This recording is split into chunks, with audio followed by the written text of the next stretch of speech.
आखिर क्या है इस 6000 साल पुराने मंदिर का रहस्य। तो सबसे पहले शिव मंदिर, जो कि यहाँ बहुत बड़े शिवलिंग हैं, तो यहाँ से शुरू हम लोग करते हैं।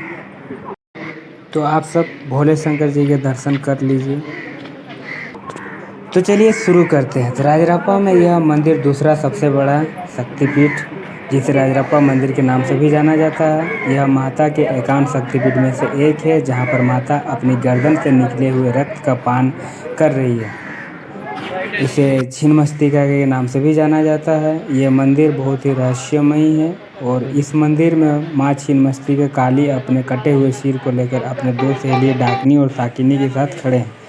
माँ भवानी की गर्दन से खून की 3 धाराएं निकल रही है। साथ ही उनके एक हाथ में तलवार और दूसरे हाथ में उन्होंने अपना कटा हुआ सिर पकड़ा हुआ है, जो कि आप मंदिर के अंदर माता रानी का दर्शन कर सकते हैं। तो माँ भवानी इस मंदिर में अपने विकराल रूप में विराजमान हैं। तो पहले दर्शन कर लेते हैं। मंदिर में प्रातः काल 4 बजे माता का दरबार सजना शुरू होता है। भक्तों की भीड़ भी सुबह से खड़ी रहती है। खासकर शादी, विवाह, मुंडन, उपनयन के लगन और दशहरे के मौक़ों पर भक्तों की 3-4 किलोमीटर लंबी लाइन लग जाती है। माँ छिन्नमस्तिका मंदिर के अंदर स्थित शिलाखंड में माँ की 3 आँखें हैं। बायां पांव आगे की ओर बढ़ाए हुए कमल पुष्प पर खड़ी है। पांव के नीचे विपरीत रति मुद्रा के कामदेव और रति शयनावस्था में है। माँ छिन्नमस्तिका का गला सर्प माला तथा मुंडमाला से सुशोभित है। बिखरे और खुले के जीहा वहार आभूषणों से सुसज्जित माँ नग्न अवस्था में दिव्य रूप में है। दाएं हाथ में तलवार तथा बाएं हाथ में अपना ही कटा मस्तक। इनके अगल बगल डाकिनी और साकिनी खड़ी है, जिन्हें वे रक्तपान करा रही है और सूर्य भी रक्तपान कर रही है। इनके गले से रक्त की 3 धाराएं बह रही है। मंदिर का मुख्य द्वार पूर्वमुखी है। मंदिर के सामने बलि का स्थान है। मंदिर की ओर मुंडन कुंड है। इसके दक्षिण में एक सुंदर निकेतन है, जिसके पूर्व में भैरवी नदी के तट पर खुले आसमान के नीचे एक बरामदा है।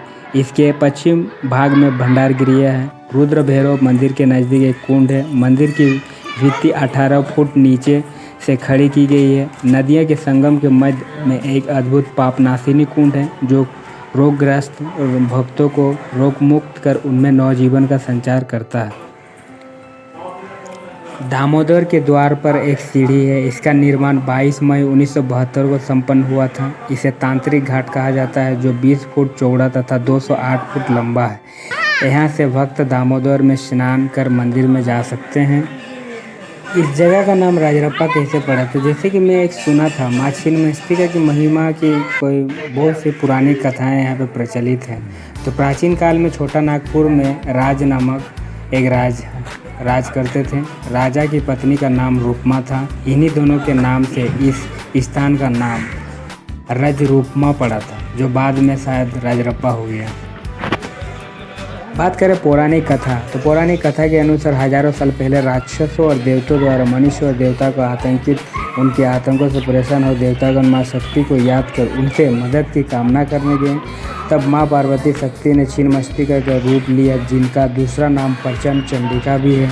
माँ ने अपने रौद्र रूप धारण करते ही राक्षसों का संहार करना शुरू कर दिया। वे सब कुछ भूलकर गुस्से में और लीन हो पापियों को नाश करने लगी। पूरी पृथ्वी में खून की नदियाँ बहने लगी और चारों दिशाओं में हाहाकार मच गया।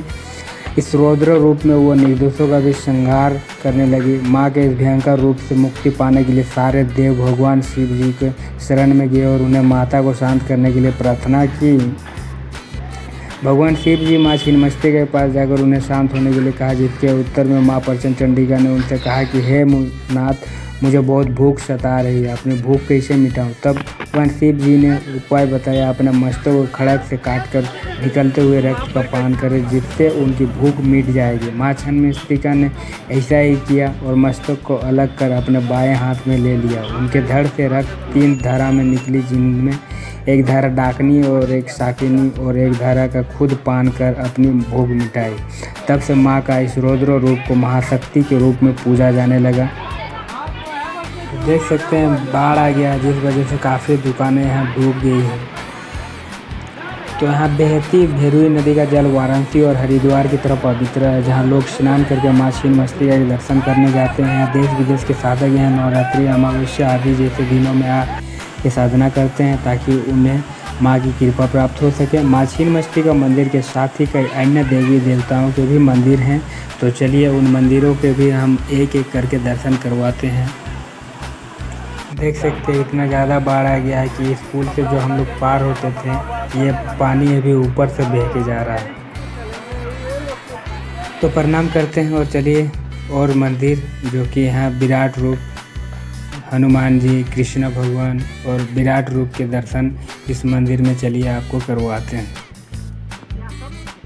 भगवान विष्णु भगवान का विराट रूप, माँ शक्ति का विराट रूप, भोले शंकर जी, कृष्ण भगवान, देखिए हनुमान जी का दर्शन कीजिए। देख सकते हैं मौसम और कितना अच्छा दिख रहा है, हरा भरा एकदम जंगल या। तो इधर जैसे ही मंदिर तरफ आइएगा आप लोगों को जंगल से घिरा हुआ है एकदम हरा भरा जंगल नज़ारा आपको देखने को मिलेगा, जो कि बहुत अच्छा देखने में सीन दिखता है। तो चलिए राधा कृष्ण के दर्शन करवाते हैं, ये है उनका मंदिर। तो चलिए सामने से दर्शन करवाते हैं आप सबको। देख सकते हैं राधा कृष्ण।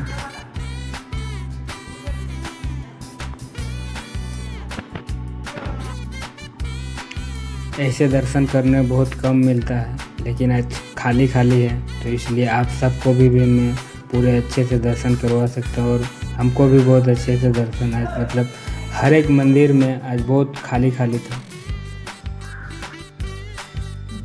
तो भोले शंकर, माँ पार्वती, माँ लक्ष्मी, इधर विष्णु भगवान का विराट रूप के दर्शन आप सब कर सकते हैं।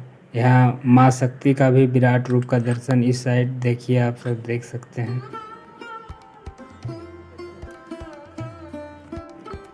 तो चलिए मंदिर के बाहर से पूरी तरह एक बार आपको दर्शन करवा देते हैं।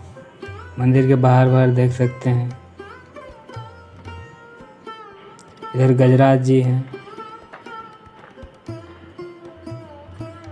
तो चलिए अब इस मंदिर के अंदर क्या किया है हमको भी उतना नहीं पता है।